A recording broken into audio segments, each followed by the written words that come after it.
essayer d'être assez court parce que les discours se multiplient et je vais juste vous parler de la genèse de cette exposition.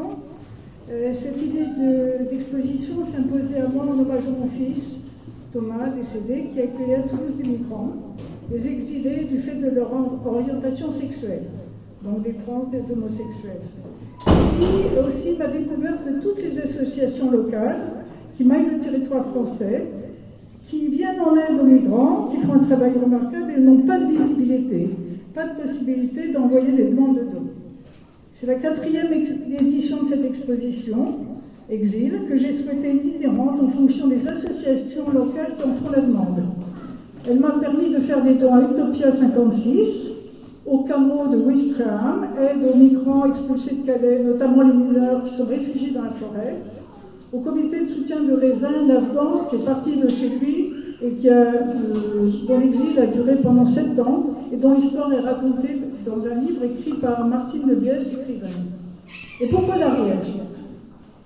En fait, c'est une proposition que j'ai faite il y a 1 an, à peu près, je pense, à Mireille Becchio, que je connais depuis notre rencontre au centre hospitalo-universitaire du Crémanicef en tant que maître de stage, chargé des évaluations des étudiants en médecine.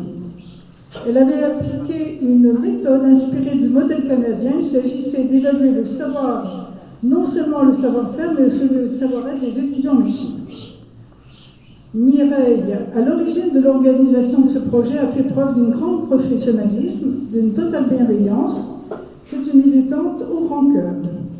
À sa retraite, nous nous sommes retrouvés à Pamiers. Elle m'a parlé de son association 100 pour un toit, des difficultés financières que connaissent actuellement toutes les associations connues ou non. Je remercie la mairie évidemment d'avoir mis à disposition de l'association ce magnifique lieu d'exposition, de cette temps impliqué, des artistes de leur participation qui font de cette 4e édition un festival d'art et de culture, les bénévoles impliqués, que ce soit les habitants du Carlat, les habitants du CADA. Et le bénéfice des ventes de cette exposition vont aller à 100 pour un toit, seront versés à 100 pour un toit. Et la prochaine exposition aura lieu du côté de Briançon, au bénéfice de Tous Migrants, créé par Stéphanie Besson, qui a aidé l'accueil de ceux qui passent par la montagne. Et je suis prête à continuer l'aventure et l'expérience en d'autres lieux et avec d'autres associations pour se le dire. Voilà.